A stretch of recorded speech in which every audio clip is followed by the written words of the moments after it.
अखिल भूमंडलीय सर्व शिरोमणि मुनि समाज के संस्थापक आदि मुनीश्वर योगेश्वर सदगुरुदेव शिव मुनि महाराज की जय।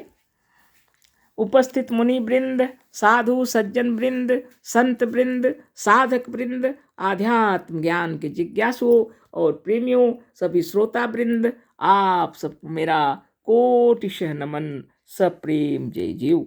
तो आध्यात्मिक चर्चा चल रही है और हम लोग सदगुरुदेव शिव मुनि महाराज रचित ग्रंथ वेदांत सिद्धांत पर चर्चा कर रहे हैं। अध्याय 10 पर चर्चा हो रही है, समय अथवा काल। सदगुरुदेव अनेक उदाहरण दे करके हम लोग को बतला रहे हैं कि यह समय और जो है यह काल या समय हमारी आत्मा की कल्पना मात्र है ना। उदाहरण दे रहे हैं और इसमें यह भी उदाहरण आ गया, स्वयं सदगुरुदेव अपने जीवन की घटना बता रहे हैं। और सदगुरुदेव की उन बातों को याद करते हुए एक लाइन पढ़ देते हैं, है ना। तो सदगुरुदेव कह रहे हैं कि मूंग की खिचड़ी खा करके, और माताजी जो हम लोगों की माताजी है ना, सदगुरुदेव की पत्नी है ना, क्या करें, बिछावन में जैसे ही पड़े तो बेहोश हो गई है ना। सदगुरुदेव परेशान हो गए, श्वास प्रश्वास इतनी तेजी से चल रहा था, लगता था अभी एक क्षण में उनके प्राण पखेरु उड़ जाएंगे। उन्हीं के शब्दों में मालूम होता था कि कुछ क्षण में अब इनके प्राण पखेरु उड़ जाएंगे। हम उनकी चारपाई के पास ही कुर्सी पर बैठ गए। घर के 2 आदमी और वहीं उनकी चारपाई पर ही एक किनारे बैठे हुए उन्हें पंखा झल रहे थे। घर के और लोग किनारे खड़े थे। आगे पढ़ते हैं। 10 मिनट के बाद वह एकाएक चारपाई पर खड़ी हो गई और इतने जोरों से डांट कर बोली कि सब लोग डर गए, है ना।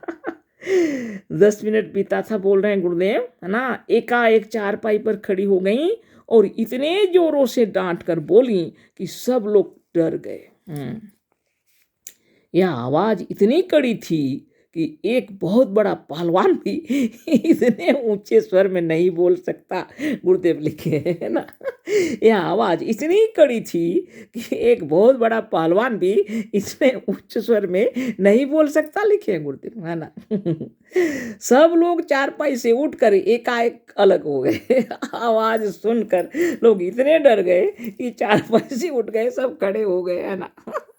हम भी कुर्सी से उठकर खड़े हो गए। दूसरों की बात छोड़िए, सदगुरुदेव स्वयं भी कुर्सी से उठकर खड़े हो गए। बाप रे बाप। इस उच्च स्वर में केवल एक ही वाक्य उनके मुख से निकला था कि हम भगवती, है ना। इसके बाद वह गिरी और बेहोश हो गई। बेहोशी में ही 10 मिनट बीता था कि खड़ी हो गई और इतने जोर से बोली कि गुरुदेव बोलते सब खड़े हो गए, स्वयं गुरुदेव भी खड़े हो गए। यह आवाज़ ऐसी थी, गुरुदेव लिखते हैं, जैसे एक बड़ा पहलवान भी इतनी ऊंची आवाज़ में नहीं बोल सकता। उनके मुख से सिर्फ एक ही बात निकली थी, हम भगवती, है ना, बहुत जोर से बोली। बस इसके बाद वह गिरी और बेहोश हो गई, है ना। जिस रात में वह बेहोश हुई थी वह बुध की रात थी। तो बुधवार की रात्रि में बेहोश हो गई थी माताजी। वाह। दवा हुई, है ना, दवा भी दिए गए, डॉक्टर वैद्य सब बुलाए गए, है ना, सब बुलाए गए, डॉक्टर वैद्य सब बुलाए गए, पर होश में आई ही नहीं, है ना। बड़ी मुश्किल की बात हो गई। बुध की रात बीत गई, है ना, बृहस्पति आ गया और शुक्रवार भी इसी तरह व्यतीत हो गया। बुध की रात बीत गई, बृहस्पति गया और शुक्रवार भी इसी तरह बीत गया। ना चारपाई से उठी, ना अन्न जल ग्रहण किया, ना वो चारपाई से उठी, ना अन्न जल ही ग्रहण किया। इसी बीच उनके पिता उसी बीमारी की हालत में उन्हें अपने घर उठा ले गए। उसी बीच उनके पिताजी आए और उनको इसी बीमारी की हालत में अपने घर उठा कर ले गए। वहाँ भी ना बोली, वहाँ किसी से नहीं बोली, ना किसी को पहचान सके, ना किसी को पहचान ही सकी। उसी तरह बेहोश बिना अन्न जल के पड़ी रही, उसी तरह बेहोश और बिना अन्न जल के ही पड़ी रही। शनिवार के 7 बजे रात का समय था। अब शनिवार के 7 बजे रात का समय था। हमारी सास उन्हीं की चारपाई पर एक किनारे बैठी हुई थी और हम भी वहीं खड़े होकर उनकी इस दशा पर चिंता कर रहे थे। सदगुरुदेव लिखे है ना। ओ कितनी बड़ी बात थी। बोल रहे हैं 7 बजे रात मैंने शाम के समय रात के समय मैंने सास जी सदगुरुदेव की सास जी चारपाई पर किनारे बैठी हुई हैं और उनकी दशा पर चिंता कर रही हैं कि बेहोश हो गई हैं तो और सदगुरुदेव कह रहे हैं वहीं पर हम भी खड़े होकर इस दशा पर चिंता कर रहे थे। हमारी सास स्नेहवश बार बार उन्हें बुलाकर होश में लाने का जतन कर रही थी। सदगुरुदेव कहते हैं हमारी सास बार बार उन्हें बुलाकर होश में लाने का जतन कर रही थी। बस इसी वक्त करीब 7:30 बजे रात को एकाएक वह जग पड़ी। तो इसी बीच करीब 7:30 बजे रात को वो एकाएक जग पड़ी और होश हो गया। होश आ गया है ना माता जी को, है ना। अपनी माँ के बुलाने पर बोली और अंगड़ाई लेकर शरीर को मरोड़ कर चारपाई पर उठ बैठी। जैसे हम लोग सो के उठते हैं ना सवेरे अपनी अपनी आदत के अनुसार अंगड़ाई लेकर के उठते हैं, माता जी भी उठ गई अंगड़ाई लेकर शरीर को मरोड़ कर उठ गए, चारपाई पर बैठ गई, है ना। होश में आते ही उन्होंने पूछा कि हम यहाँ कैसे आ गई, है ना। जैसे उनको होश आया तो माता जी पूछती है हम यहाँ कैसे आ गई। आश्चर्य लगता है उनको। वो बहुत ही आश्चर्य की दृष्टि से चारों तरफ देखने लगी। बड़ी आश्चर्यचकित हो गई माता जी, चारों तरफ देख रही। उन्होंने कहा कि हम तो अभी घर पर थी। अरे ये क्या है, अभी तो हम घर पर ही थे, है ना।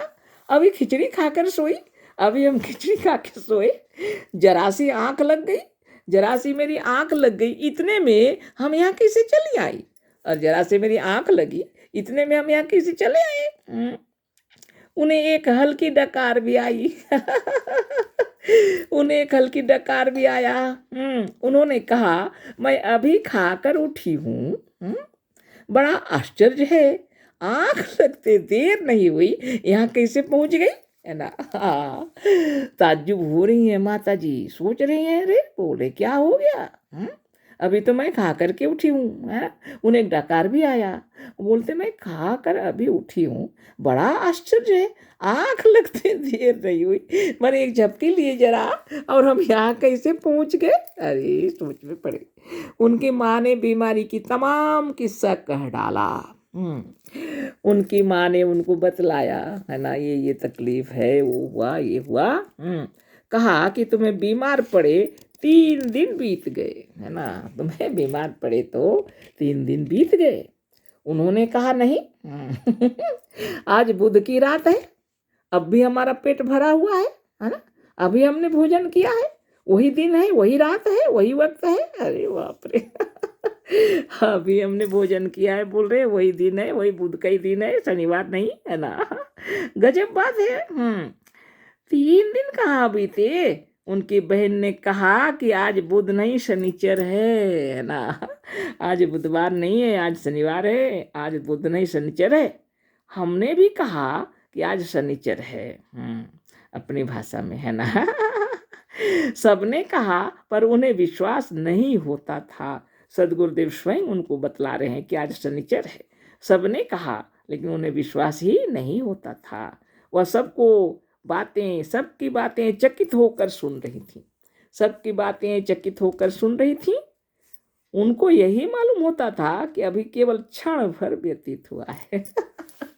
3 दिन बीत गए, उनको लगता था अभी क्षण भर व्यतीत हुए हैं। समय क्या है, कल्पना मात्र है आत्मा की, है ना। आगे फिर गुरुदेव क्या लिख रहे हैं।